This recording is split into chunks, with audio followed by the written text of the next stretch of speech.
வணக்கம். இன்றைக்கி அருமையான 2 லஞ்ச் மெனு தான் பார்க்க போகிறோம். ஃபஸ்ட்டு தக்காளி குழம்பு, பீன்ஸ் முட்டை பொரியல், 2வது முட்டை பிரியாணி, அதுக்கு ஊற்றி சாப்பிட்ற மாதிரி சால்னா. இது ரெண்டும் எப்படி செய்யலாங்கிறத பார்க்கலாம். ஒரு தக்காளி குழம்பு, அதுக்கு சூப்பரான சைடிஷாக பீன்ஸ் முட்டை பொரியல் எப்படி செய்யலாங்கிறத பார்க்கலாம். டேஸ்ட் நல்லா அட்டகாசமாக இருக்கும். ஒரு தடவை நீங்கள் இது மாதிரி ஒரு லஞ்ச் மெனு செஞ்சு பாருங்கள், ரொம்ப நல்லாயிருக்கும். ஸோ வாங்க அந்த லஞ்ச் மெனு எப்படி செய்யலாங்கிறத பார்க்கலாம். ஒரு பேன் எடுத்துக்கலாம். இதில் ஒரு 2 டீஸ்பூன் எண்ணெய் விட்டுக்கலாம். எண்ணெய் சூடானதும் 1.5 டேபிள் ஸ்பூன் வர கொத்தமல்லி சேர்த்துக்கலாம். 1/2 டேபிள் ஸ்பூன் ஜீரகம், 1/2 டேபிள் ஸ்பூன் சோம்பு, 1/4 டேபிள் ஸ்பூன் மிளகு, சின்ன துண்டா 2 பட்டை 2 கிராம்பு எடுத்திருக்கேன், இதை சேர்த்துக்கலாம். இதோட காரத்துக்கு தகுந்த மாதிரி ஒரு 5 வரமிளகாய் சேர்த்துக்கலாம். கொஞ்சமாக கருவேப்பிலை சேர்த்துக்கலாம்.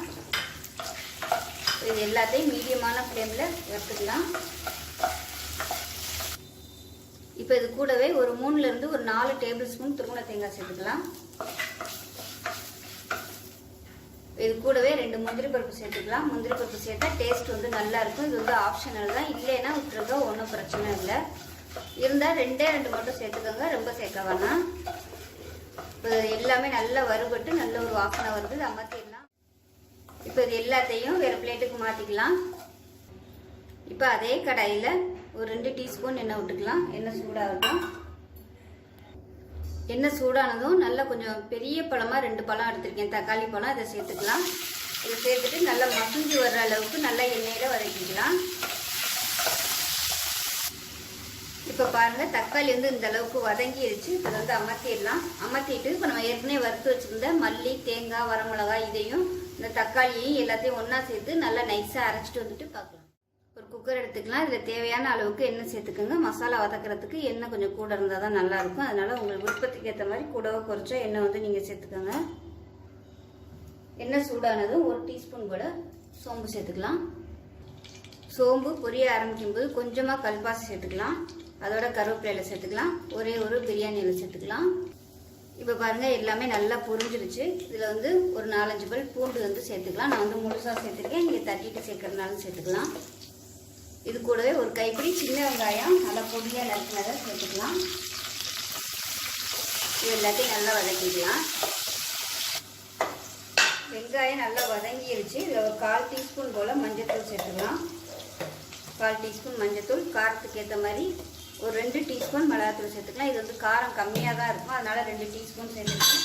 நீங்கள் வச்சுக்க மிளகாத்தூள் காரத்தை பொறுத்து நீங்கள் கூடவோ குறைச்சோ சேர்த்துக்கலாம். மசாலா அரைக்கும் போது வரமிளகாய் சேர்த்துருக்கு, அதனால் கொஞ்சம் கவனமாக சேர்த்துக்கோங்க. இது வீட்டில் அரைச்சி வச்சுருக்க சாம்பார் தூள் இல்லை குழம்பு தூள் எதனாலும் சேர்த்துக்கலாம். இது நான் ஒரு 2 டீஸ்பூன் சேர்க்குறேன். இது நல்லா எண்ணெயில் வதக்கி விட்டுக்கலாம். 1 நிமிஷம் வதக்குனா போதும், ரொம்ப நேரம் வதக்க வேணாம். இப்போ அரைச்சி வச்ச மசாலா பேஸ்ட்டை சேர்த்துக்கலாம். மசாலா அரைக்கும் போதே நல்ல ஒரு வாசனை வரும். மீடியமான ஃப்ளேமில் இந்த மசாலாவை நல்லா வதக்கி விட்டுக்கலாம். இப்போ பாருங்கள், மசாலா நல்லா வதங்கிடுச்சு. இதில் தேவையான அளவுக்கு உப்பு சேர்த்துக்கலாம். உப்பு சேர்த்துட்டு இப்போ பார்த்தீங்கன்னா நல்லா எண்ணெய் பிரிஞ்சு வருது. இந்த அளவுக்கு வதக்கணும், அப்போ தான் உங்களுக்கு நல்லாயிருக்கும். உங்களுக்கு அடிப்பிடிக்கிற மாதிரி இருந்துச்சுன்னா கொஞ்சமாக எண்ணெய் சேர்த்துக்கோங்க. இப்போ தேவையான அளவுக்கு தண்ணி சேர்த்துக்கலாம். நான் நல்லா கொதிக்கிற தண்ணி தான் சேர்க்குறேன். திக்னஸை பார்த்துட்டு தண்ணி கூடவோ குறைச்சோ நீங்கள் சேர்த்துக்கலாம். இப்போ பார்த்தீங்கன்னா இன்னுமே நல்லா திக்காக இருக்குது. கொஞ்சம் தண்ணி சேர்த்துக்கலாம். தேங்காயெல்லாம் சேர்த்துருக்கிறதுனால நல்லா கெட்டியாகவே வரும். அவ்வளோதான். உப்பு செக் பண்ணி பார்த்துட்டு தேவைப்பட்ட உப்பு சேர்த்துக்கலாம். கொஞ்சமாக கொத்தமல்லி இலை சேர்த்துக்கலாம். மூடி வச்சிடலாம். மூடி வச்சுட்டு நல்லா 3லேருந்து ஒரு 4 விசில் விட்டுட்டு பார்க்கலாம். இப்போ குக்கர் அமர்த்திட்டேன். விசில் இப்போ நம்ம அதுக்குள்ளே பீன்ஸ் பொரியல் பண்ணிக்கலாம். பேன் சூடானதும் எண்ணெய் சேர்த்துக்கலாம். ஒரு 3 டேபிள் ஸ்பூன் எண்ணெய் விட்டுக்கலாம். எண்ணெய் சூடானதும் கடுகு உளுந்து 1 டீஸ்பூன் சேர்த்துக்கலாம். 1 டீஸ்பூன் ஜீரகம் சேர்த்துக்கலாம். கொஞ்சமாக கருவேப்பிலை சேர்த்துக்கலாம். ஒரே ஒரு வரமிளகாயை கிள்ளிட்டு சேர்த்துக்கலாம். ஒரு பச்சை மிளகாய் பொடியாக நறுக்கினதை சேர்த்துக்கலாம். அதோட ஒரு கைப்பிடி அளவுக்கு சின்ன வெங்காயம் பொடியாக கட் பண்ணதை சேர்த்துக்கலாம்.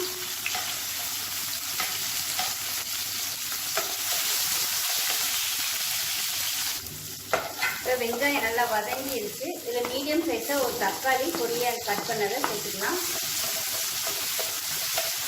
தக்காளி நல்லா மசிஞ்சு வரணும், அந்த அளவுக்கு வதக்கிக்கலாம்.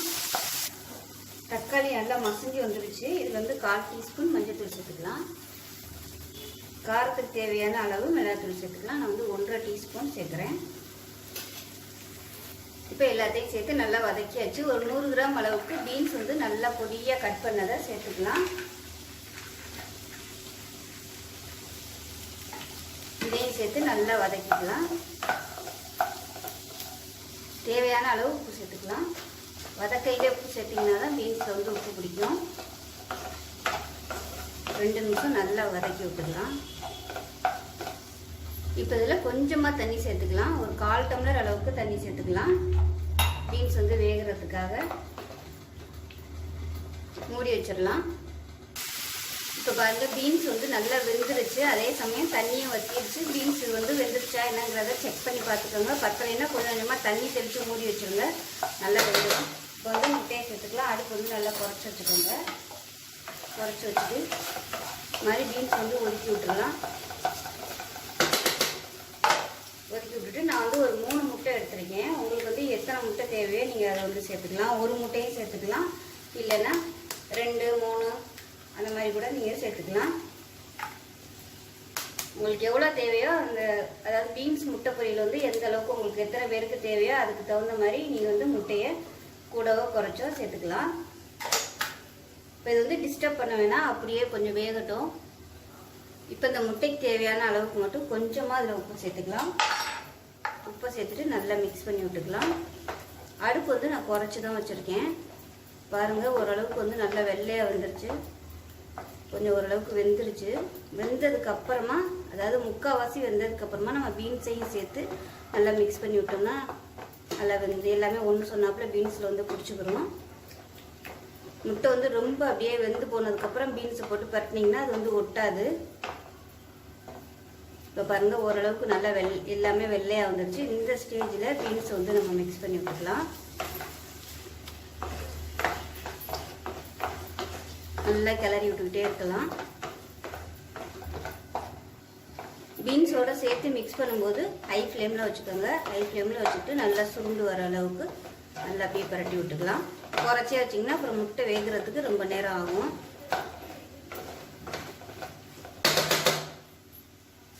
இப்போ பாருங்கள், முட்டை எல்லாமே நல்லா வெந்துருச்சு. இந்த ஸ்டேஜில் ஒரு 1/4 டீஸ்பூன் போல் மிளகுத்தூள் சேர்த்துக்கலாம். மிளகுத்தூள் வந்து எவ்வளோ பிடிக்குமோ அதுக்கு தகுந்த மாதிரி சேர்த்துக்கோங்க.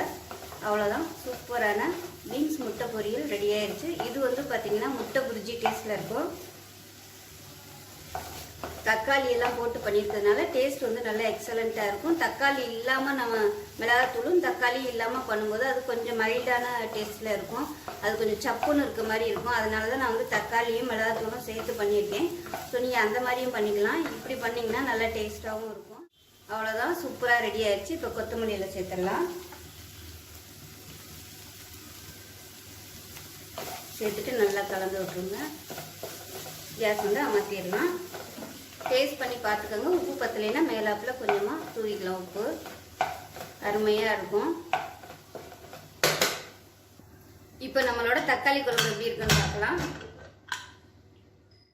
பாருங்கள், குழம்பு வந்து பார்க்கவே எவ்வளோ சூப்பராக இருக்குது பாருங்கள். மசாலாலாம் நல்லா வெந்து நம்ம ஊற்றின எண்ணெயெல்லாம் வெளியே வந்துருச்சு. இது வந்து எண்ணெய் அதிகமாக இருக்குது அப்படின்னு நீங்கள் ஃபீல் பண்ணிங்கன்னா டிஷ்யூ பேப்பர் இருக்கு இல்லையா, அதை வந்து லைட்டாக அந்த எண்ணெய் மேலே வச்சிங்கன்னா அந்த எண்ணெயை ஃபுல்லாக அப்படியே உறிஞ்சிக்கிறோம். நீங்கள் எண்ணெய் இல்லாமல் குழம்பு மட்டும் ஊற்றிக்கலாம். ஸோ இந்த டிப்ஸ் வந்து நீங்கள் எதில் வேணாலும் யூஸ் பண்ணலாம். மட்டன் குழம்பு, சிக்கன் குழம்பு அந்த மாதிரி வைக்கும்போது எப்படி நமக்கு எண்ணெய் வந்து மேலே மிதக்கும், நம்ம அதோட சாப்பாடோட எடுத்து ஊற்றினோம்னா அந்த எண்ணெயும் சேர்ந்து வரும். இந்த மாதிரி டிஷ்யூ பேப்பரில் வந்து அதாவது குழம்போட ரொம்ப முக்காமல் அந்த மேலாப்பில் இருக்க எண்ணெயில் மட்டும் அந்த டிஷ்யூ பேப்பர் வச்சிங்கன்னா அது ஃபுல்லாக அப்படியே எல்லாத்தையுமே உறிஞ்சிக்கிறோம். இப்போ சூப்பராக ரெடி ஆயிடுச்சு பாருங்கள், பார்க்கவே எப்படி இருக்குன்னு. இது வந்து இட்லி, தோசை, சப்பாத்திக்கெலாம் கூட இதை நம்ம தொட்டுக்கலாம். சாதத்துக்கெலாம் அருமையாக இருக்கும். பிளெயினாக ஊற்றி சாப்பிடையில சூப்பராக இருக்குது. ஒரு சால்னா டேஸ்ட்டில் இருக்குது. கண்டிப்பாக நீங்கள் இதே மெத்தடில் செஞ்சு பாருங்கள், அட்டகாசமாக இருக்கும்.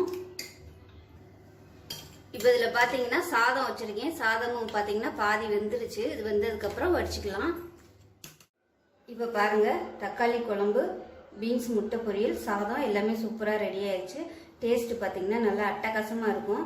காம்பினேஷன் இந்த முட்டை பொரியல் வந்து எவ்வளோ வச்சாலும் பத்தாது, அந்தளவுக்கு டேஸ்ட் வந்து சூப்பராக இருக்கும். ஸோ இந்த லஞ்ச் மெனு வீடியோ பிடிச்சிருந்துச்சுன்னா லைக் பண்ணுங்கள், கமெண்ட் பண்ணுங்கள், சேனலை சப்ஸ்கிரைப் பண்ணுங்கள், பக்கத்தில் உள்ள பெல் பட்டனையும் ப்ரெஸ் பண்ணுங்கள். நன்றி. இந்த மாதிரி ஒரு முட்டை பிரியாணி, அதுக்கு தொட்டுக்க வந்து ஒரு பிளெயின் கிரேவி, அதாவது பிளெயின் சால்னா எப்படி வேணாலும் வச்சுக்கலாம். அதுக்கு வந்து சைட் டிஷ் வந்து வெங்காய பச்சடி வச்சுருக்கேன். ஸோ ரொம்பவே டேஸ்ட்டாக இருக்கும். வாங்க எப்படி செய்யலாங்கிறத பார்க்கலாம். ஒரு கடாயை எடுத்துக்கலாம். இதில் 2 டேபிள் ஸ்பூன் வேர்க்கடலை சேர்த்துக்கலாம். இது வந்து வறுத்த வேர்க்கடலை தான், நீங்கள் வறுக்காது வச்சுருந்தீங்கனாலும் சேர்த்துக்கலாம். 2 டேபிள் ஸ்பூன் வெள்ளை எள்ளு சேர்த்துக்கலாம். வெள்ளை எள்ளு தான் சேர்க்கணும், கருப்பெல் சேர்க்கக்கூடாது. கருப்பெல் சேர்த்திங்கன்னா டேஸ்ட்டும் அதே தான் வரும், ஆனால் கலர் வந்து மாறிடும். அதனால வெள்ளை எல்லே யூஸ் பண்ணிக்கோங்க. எள்ளு வந்து நல்லா வறுபடட்டும். எள்ளு ஓரளவுக்கு வறுபட ஆரம்பிக்குது. இந்த ஸ்டேஜில் 2 டேபிள் ஸ்பூன் தேங்காய் சேர்த்துக்கலாம். துருவன தேங்காய், இல்லை நீங்கள் வந்து பல்லு மாதிரி கீறிட்டிங்கன்னா அது கூட சேர்த்துக்கலாம். துருவன தேங்காய் சேர்த்து அதையும் நல்லா வதக்கிக்கலாம். மீடியமான ஃப்ளேமில் வதக்கிக்கோங்க, இல்லைன்னா வெள்ளை எள்ளு வந்து சட்டுன்னு கருகிரும். இது எல்லாமே நல்லா வறுபட்டுருச்சு. இதை வேறு பிளேட்டுக்கு மாற்றிக்கலாம். இப்போ அதே பேனில் 1 டேபிள் ஸ்பூன் எண்ணெய் விட்டுக்கலாம். எண்ணெய் சூடானதும் ஒரு கைப்பிடி அளவுக்கு பெரிய வெங்காயம் நீளமாக நறுக்கிறத சேர்த்துக்கலாம். வெங்காயம் ஓரளவுக்கு நல்லா வதங்கிடுச்சு. இதில் மீடியம் சைஸாக ஒரு தக்காளி சேர்த்துக்கலாம். தக்காளி நல்லா மசிஞ்சு வரணும். இது கூடவே 1 டேபிள் ஸ்பூன் இஞ்சி பூண்டு பேஸ்ட் போட்டு வதக்கிக்கலாம். இது கூடவே 3 முந்திரி பருப்பு சேர்த்துக்கலாம். இது வந்து ஆப்ஷனல் தான், சேர்த்திங்கன்னா உங்களுக்கு அந்த கிரேவி வந்து நல்லா ரிச்சாக இருக்கும், இல்லைன்னா விட்டுடலாம். இது நல்லா வதங்கிடுச்சு, அமர்த்திடலாம். இப்போ இது எல்லாத்தையுமே மிக்ஸி ஜாரில் சேர்த்துக்கலாம். ஏற்கனவே வந்து கடலைப்பருப்பு, அதாவது வேர்க்கடலை, எள்ளு, தேங்காய் எல்லாமே வறுத்து வச்சுருக்கேன். அதோட இதையும் சேர்த்துக்கலாம். இதையும் சேர்த்து நல்லா ஆற விட்டுட்டு நல்லா நைஸாக அரைச்சி எடுத்துக்கலாம். இப்போ ஒரு குக்கர் எடுத்துக்கலாம். இதில் வந்து தேவையான அளவுக்கு எண்ணெய் விட்டுக்கலாம். நான் வந்து கடலை எண்ணெய் தான் யூஸ் பண்ணுறேன். நீங்கள் வந்து ரீஃபைண்ட் ஆயில் யூஸ் பண்ணுறதுனாலும் யூஸ் பண்ணிக்கலாம். எண்ணெய் வந்து கொஞ்சம் கூட இருந்தால் தான் நல்லாயிருக்கும். இது வந்து ஒரு 4 டேபிள் ஸ்பூன் அளவு இருக்கும். இப்போ எண்ணெய் சூடாகவும் 1 டீஸ்பூன் போல் ஜீரகம் சேர்த்துக்கலாம். 1 ஏலக்காய், சின்ன துண்டாக 1 துண்டு பட்டை, 3 கிராம்பு சேர்த்துக்கலாம். சின்னதாக 2 பிரியாணி இலை சேர்த்துக்கலாம். இப்போ இது எல்லாமே நல்லா பொரிஞ்சிருச்சு. இப்போ நம்ம அரைச்சி வச்ச பேஸ்ட் வந்து இதில் சேர்த்துக்கலாம்.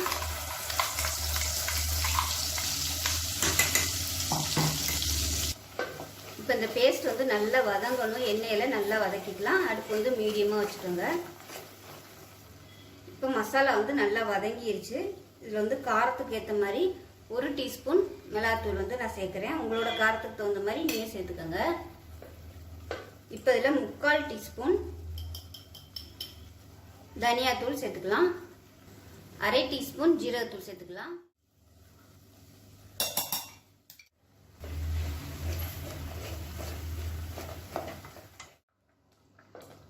இப்போ இது வந்து கொதிச்சு நல்லா எண்ணெய் விட்டு வரும். இந்த மாதிரி ஓப்பன் லிட்டாகவும் வச்சு நீங்கள் கொதிக்க விடலாம். அந்த மாதிரி கொதிக்க விட்டிங்கன்னா உங்களுக்கு எண்ணெய் விட்டு வர்றதுக்கு ரொம்ப நேரம் ஆகும்.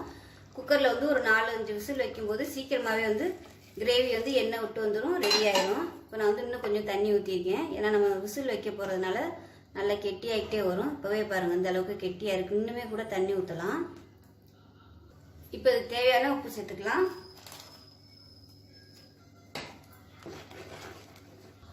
இப்போ பாருங்கள் தண்ணி வந்து இன்னும் கொஞ்சம் சேர்க்குறேன். நான் மறுபடியும் சூடு பண்ணிட்டு தான் சேர்க்குறேன்.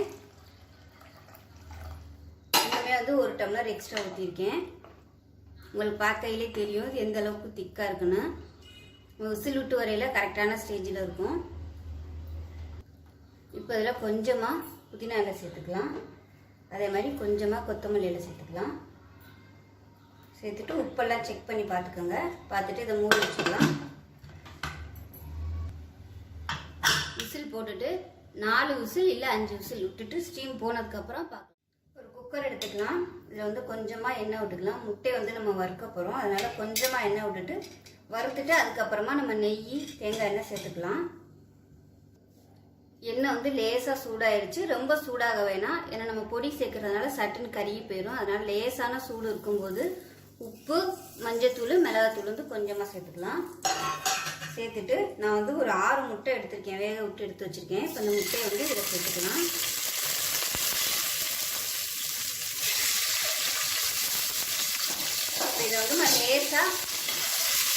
பரட்டி விட்டுக்கலாம். ரொம்ப போட்டு கிளறினோம்னா முட்டை வந்து உடஞ்சிரும். அதனால இந்த மாதிரி லைட்டாக சுற்றி விட்டுக்கலாம். உப்பு காரம்லாம் அதில் பிடிக்கிறதுக்காக இந்த மாதிரி வறுத்து எடுத்துக்கிட்டோம்னா நல்லாயிருக்கும். மீடியமான ஃப்ளேம்லேயே வறுத்துக்கோங்க. ரொம்ப ஹையில் வச்சிங்கன்னா முட்டை வந்து வெடிக்க ஆரம்பிக்கும்.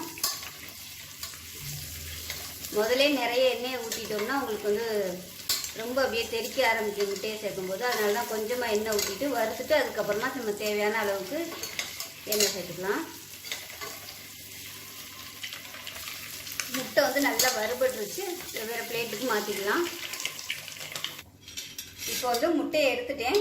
அதில் கொஞ்சோண்டு எண்ணெய் இருக்குது, இது பத்தாது. இதனால இன்னும் கொஞ்சம் ஒரு 2 டேபிள் ஸ்பூனுக்கு கடலெண்ணெய் விட்டுருக்கேன். இப்போ இதில் 1 டேபிள் ஸ்பூன் அளவு தேங்காய் எண்ணெய் சேர்த்துக்கலாம். தேங்காய் எண்ணெய் சேர்த்தோம்னா நல்லாயிருக்கும் ஃப்ளேவர். இப்போ இதோட 1 டேபிள் ஸ்பூன் நெய் சேர்த்துக்கலாம். உங்களுக்கு தேங்காய் எண்ணெய் ஃப்ளேவர் பிடிக்காதுன்னா விட்டுருங்க. ஆனால் எப்பயுமே தேங்காய் எண்ணெய், கடலெண்ணெய், நெய் இது 3 சேர்த்திங்கன்னா உங்கள் பிரியாணி வந்து நல்ல ஃப்ளேவராக இருக்கும். இப்போ வந்து எண்ணெய் சூடாகட்டும்.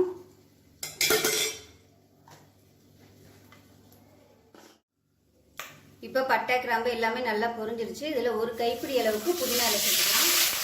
1 கைப்பிடி கொத்தமல்லி இலை சேர்த்துக்கலாம். இதோட 3 பச்சை மிளகாய் லைட்டாக கீழிட்டு சேர்த்துக்கோங்க. ரொம்ப ஃபுல்லாக வந்து கட் பண்ணிடுறேன்னா.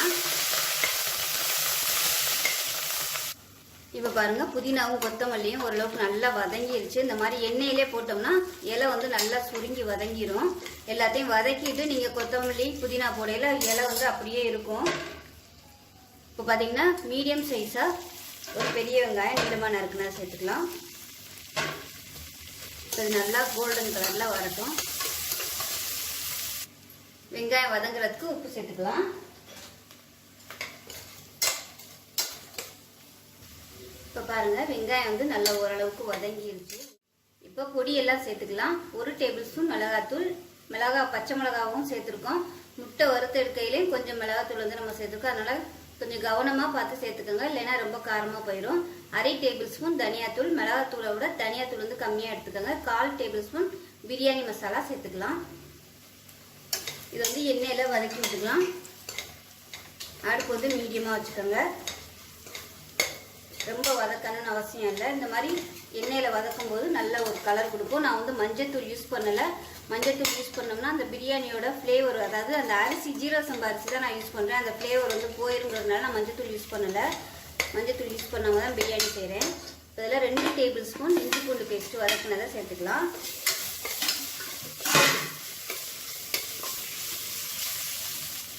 பிரியாணி மசாலா இருந்ததுனால நான் சேர்த்துருக்கேன். உங்கள்கிட்ட பிரியாணி மசாலா இல்லை அப்படின்னா நீங்கள் அதுக்கு பதிலாக கரம் மசாலா மட்டும் சேர்த்துக்கோங்க.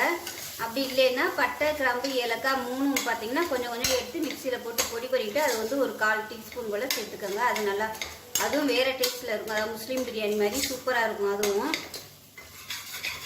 அடிப்பிடிக்காமல் நல்லா எல்லாத்தையுமே வதக்கியாச்சு. இப்போ பாருங்கள், எல்லாமே நல்லா வதங்கிருச்சு. எண்ணெய் பிரிய ஆரம்பிச்சிருச்சு. இந்த ஸ்டேஜில் மீடியம் சைஸாக 2 தக்காளி, ஒரு 4 முந்திரி பருப்பு சேர்த்து நல்லா மிக்சியில் போட்டு அடித்து வச்சுருக்கேன். இதை சேர்த்துக்கலாம். இந்த மாதிரி மிக்சியில் போட்டு தக்காளி அடித்து போடும்போது உங்களுக்கு பிரியாணி வந்து கொஞ்சம் நல்லா ஸ்மூத்தாக ப்ளைனாக இருக்கும். பசங்க சாப்பிட்றதுக்கு நல்லாயிருக்கும். இப்போ இதுவும் நல்லா வதங்கணும், எண்ணெய் தெரிஞ்சு வரட்டும்.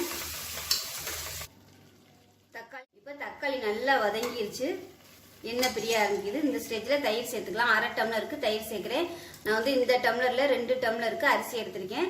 1 டம்ளருக்கு 1/4 டம்ளர் வந்து தயிர் கணக்கு கரெக்டாக இருக்கும். அதனால 1/2 டம்ளர் எடுத்திருக்கேன் நான். இப்போ இதுவும் வதங்கி எண்ணெய் விட்டு வரட்டும். இப்போ பாருங்கள், நம்ம ஊற்றின தயிர் வந்து நல்லா வெந்து எண்ணெய் பிரிய ஆரம்பிச்சிருச்சு பாருங்கள். இந்த அளவுக்கு வந்து மசாலா நல்லா வதக்கணும். எண்ணெய் பிரிய மாதிரி வதக்குனிங்கன்னா தான் நல்லா டேஸ்ட்டாக இருக்கும். இப்போ வந்து நம்ம தண்ணி சேர்த்துக்கலாம். இதில் பார்த்தீங்கன்னா ஜீரக சம்பா அரிசி 2 டம்ளருக்கு எடுத்து 20 நிமிஷமாக நல்லா ஊற வச்சுருக்கேன். தண்ணி பார்த்தீங்கன்னா 2 டம்ளருக்கு நான் 4 டம்ளர் தண்ணி வைக்கிறேன். ஏன்னா நான் வந்து தம்மில் போடுறதுனால 4 டம்ளர் வச்சுருக்கேன். இல்லைன்னா நீங்கள் வந்து 3 டம்ளர் தண்ணி வச்சா போதும். அதாவது குக்கரில் வைக்கிறதா இருந்தால் 3 டம்ளர் தண்ணி ஊற்றி 2 விசில் வச்சிங்கன்னா கரெக்டாக இருக்கும். நான் வந்து தம்மில் போடுறதுனால 2 டம்ளருக்கு 4 டம்ளர் தண்ணி எடுத்திருக்கேன். இதில் பார்த்தீங்கன்னா ஒரு 1/4 டம்ளர் அளவுக்கு மட்டும் தேங்காய் பால் எடுத்திருக்கேன். ரொம்ப வந்து தேங்காய் பால் ஊற்றினீங்கன்னா திகட்டுற மாதிரி இருக்கும். அதனால் தேங்காய் பால் வந்து கொஞ்சமாக எடுத்துக்கோங்க. இப்போ வந்து நான் அரிசி ஊற வச்ச தண்ணி தான் சேர்க்குறேன். இந்த டம்ளரில் தான் அரிசி எடுத்திருக்கேன். இப்போ அதே டம்ளரில் 4 டம்ளருக்கு தண்ணி சேர்த்துக்கலாம். தேங்காய் பாலோட சேர்த்து 4 டம்ளர் தண்ணி. 3 இப்போ 4 டம்ளர் தண்ணி ஊற்றிருக்கேன். இப்போ தண்ணி வந்து நல்லா கொதிக்கட்டும். கொதிச்சதுக்கப்புறம் நம்ம அரிசியை சேர்த்துக்கலாம். இப்போ இதில் வந்து உப்பு சேர்த்துக்கலாம். நம்ம கல் உப்பு சேர்த்துக்கலாம். எப்பயுமே கல் உப்பு சேர்த்துக்கோங்க, அதுதான் சுவை வந்து நல்லா அதிகப்படுத்தும். பத்தலைன்னா நீங்கள் வந்து நெய் உப்பு சேர்த்துக்கலாம். இப்போ பாருங்கள் தண்ணி நல்லா கொதிக்க ஆரம்பிக்குது. அரிசியை சேர்த்துக்கலாம். கண்டிப்பாக 20 நிமிஷம் ஊறணும். ஊறினா தான் அரிசி வந்து உங்களுக்கு நல்லா சாஃப்டாகணும், இல்லைன்னா விதையாக இருக்கும். இப்போ நல்லா கொதிச்சு நல்லா கொஞ்சம் வத்தட்டும். நீங்கள் வந்து பிரியாணி அதாவது பாஸ்மதி அரிசி தான் யூஸ் பண்ணுவீங்க அப்படின்னா இதே மாதிரியே தான் பண்ணணும். 2 டம்ளருக்கு 4 டம்ளர் தண்ணி வச்சுக்கோங்க. 20 நிமிஷம் ஊற வச்சுக்கோங்க. உப்பு கம்மியாக இருக்குது, உப்பு சேர்த்துக்கலாம். அரிசி சேர்த்ததுக்கப்புறம் எப்பயுமே நீங்கள் போட்டு இப்படி வந்து கிளறக்கூடாது. இந்த மாதிரி தான் கிளறணும். அப்போ தான் அரிசி வந்து உடையாது. அடியில் வந்து உங்களுக்கு அடி பிடிச்சிருந்தாலும் நல்லா எல்லாமே எடுத்துக்கிட்டு வந்துடும். இல்லைன்னா இந்த சைடு வச்சுக்கிட்டு நீங்கள் வந்து கிளறி விடணும். இந்த ஓரம்லாம் பார்த்தீங்கன்னா நல்லா அரிசி வந்து அடியில் போய் தங்கிக்கிறோம். இந்த மாதிரி எல்லா சைடும் எடுத்து விடணும். இப்போ பாருங்கள் தண்ணி வந்து கொஞ்சம் நல்லா ட்ரை ஆயிடுச்சு. இன்னுமே நல்லா வற்றணும். இப்போ பாருங்கள் சாதமும் அரிசியும் ஒன்று சொன்னாப்புல வந்துடுச்சு பாருங்கள். இந்த ஸ்டேஜில் வந்து நீங்கள் புளிப்பு செக் பண்ணி பார்த்துக்கோங்க. புளிப்பு வந்து பத்தாத மாதிரி தெரிஞ்சிச்சு அப்படின்னா ஒரு அரை மூடி வந்து எலுமிச்சம்பழம் வந்து பிழிஞ்சு விட்டுக்கலாம். எனக்கு வந்து புளிப்பு கரெக்டாக இருக்குது, அதனால நான் வந்து எலுமிச்சம்பழம் வந்து புளியலை. இப்போ இது இன்னும் 1 செகண்ட் வந்து கொஞ்சம் வத்தட்டும். இன்னும் கொஞ்சம் தண்ணி வத்திருச்சுன்னா நம்ம தம் போட்டுடலாம். இப்போ பாருங்கள் அரிசி வந்து நல்லா தெரிய ஆரம்பிச்சிருச்சு பாருங்கள். இந்த ஸ்டேஜில் நல்லா கிளறி விட்டுட்டு முட்டை வந்து வறுத்து வச்சுருக்கோம் இல்லையா, அதை வந்து மேலாப்பில் சேர்த்துக்கோங்க. அடுப்பு வந்து நான் மீடியமாக தான் வச்சுருக்கேன். ரொம்ப ஹையில் இருந்துச்சுன்னா உங்களுக்கு வந்து அடி பிடிக்கும். இப்போ வந்து முட்டையை சேர்த்தாச்சு. இப்போ தோசைக்கல் வந்து எடுத்து வச்சுருக்கேன். தோசைக்கல் வந்து ஏற்கனவே நல்லா காய விட்டு தான் எடுத்து வச்சுருக்கேன். இப்போ வந்து அடுப்பு நல்லா குறைச்சி வச்சுருக்கேன். இப்போ இந்த குக்கர் வந்து மேலே வச்சிடலாம். மீடியத்திலே வச்சுக்கோங்க. வச்சுட்டு விருப்பப்பட்டா நீங்கள் இதுக்கு மேலே வந்து நெய் சேர்த்துக்கலாம். நெய் சேர்த்துட்டு மூடி வச்சிடலாம். இப்போ இந்த மாதிரி ஒரு தட்டு வச்சு மூடி வச்சுக்கோங்க. தட்டு வந்து கரெக்டாக கிச்சன் இருக்கணும், கேப்பெல்லாம் இல்லாமல். பக்கத்தில் பார்த்தீங்கன்னா தண்ணி வந்து நல்லா கொதிக்க வச்சுருக்கேன். இந்த தண்ணியோட அப்படியே தூக்கி மேலே வச்சிடலாம். இப்போ வந்து அடுப்பு நல்லா குறைச்சிருக்கு. 20 நிமிஷம் நல்லா அப்படியே தம் ஆகட்டும். இப்போ பாருங்கள் பிரியாணி கிரேவி வந்து விசில் விட்டுட்டு நல்லா ஸ்டீம் போயிடுச்சு. ஸ்டீம்லாம் போனதுக்கப்புறம் தான் திறக்கிறேன். பாருங்கள் எந்த அளவுக்கு இருக்குன்னு சூப்பராக வந்துருச்சு பாருங்கள். ரொம்பவும் தண்ணியாக இல்லை, ரொம்பவும் கெட்டியாக இல்லை. நல்லா பிரியாணிக்கு வந்து ஊற்றி சாப்பிட்ற மாதிரி நல்லா அருமையாக வந்துருச்சு பாருங்கள். இந்த மாதிரி எண்ணெய் பிரிஞ்சு வந்தால் தான் உங்களுக்கு மசாலா வந்து நல்லா வெந்திருக்குன்னு அர்த்தம். அப்போ தான் நல்லாயிருக்கும். இதுவே நீங்கள் கடையில் பண்ணுறதா இருந்தால் ஏற்கனவே சொன்ன மாதிரி எப்படி உங்களுக்கு 1/4 மணி நேரமாவது ஆகும். 1/4 மணி நேரம் வந்து நீங்கள் நல்லா சிம்மில் விட்டு நல்லா அடி பிடிக்காமல் கிளறி விட்டு இது பண்ணணும். இப்போ சூப்பராக ரெடி ஆயிடுச்சு பாருங்கள். அதே மாதிரி பிரியாணியும் 20 நிமிஷம் தம்மில் போட்டு அமர்த்தி வச்சுருக்கேன். ஒரு 10 நிமிஷம் ஆகட்டும். அதுக்கப்புறம் எப்படி இருக்குன்னு பார்க்கலாம். தம் வந்து அமர்த்திட்டேன். தம் போட்டது இப்போ எப்படி இருக்குன்னு பார்க்கலாம். இப்போ பாருங்கள் அருமையாக வந்துருச்சு. இப்போ இது வந்து நல்லா கீழே இருந்து மேலே வரைக்கும் எடுத்து விட்டுறலாம். மேலாப்பில் லைட்டாக தண்ணி நிற்க தான் செய்யும். ஏன்னா நம்ம மூடி வச்சுருக்கிறதுனால அந்த ஆவி வந்து படும். ஆவி தண்ணி தான் அந்த மாதிரி இருக்கும். அதனால ஒன்றும் பிரச்சனை இல்லை. இது வந்து ஆறிடுச்சுன்னா நல்லா சூப்பராக வந்துடும். இப்போ பாருங்கள் நல்லா அருமையாக வந்துடுச்சு. நல்லா கமகமன்னு வாசனையாக இருக்குது. நல்லா கமகமன்னு ஒரு முட்டை பிரியாணி ரெடி பண்ணியாச்சு. அதுக்கு சூப்பரான பிளெயின் கிரேவி வெங்காய பச்சடி ரெடி ஆயிடுச்சு. ஸோ இந்த லஞ்ச் மணி இதே மாதிரியே நீங்கள் செஞ்சு பாருங்கள். செஞ்சு பார்த்துட்டு எப்படி வந்துச்சுங்கிறத சொல்லுங்கள். வீடியோ பிடிச்சிச்சுன்னா லைக் பண்ணுங்கள், கமெண்ட் பண்ணுங்கள், சேனலை சப்ஸ்கிரைப் பண்ணுங்கள், பக்கத்தில் உள்ள பெல் பட்டனையும் ப்ரெஸ் பண்ணுங்கள்.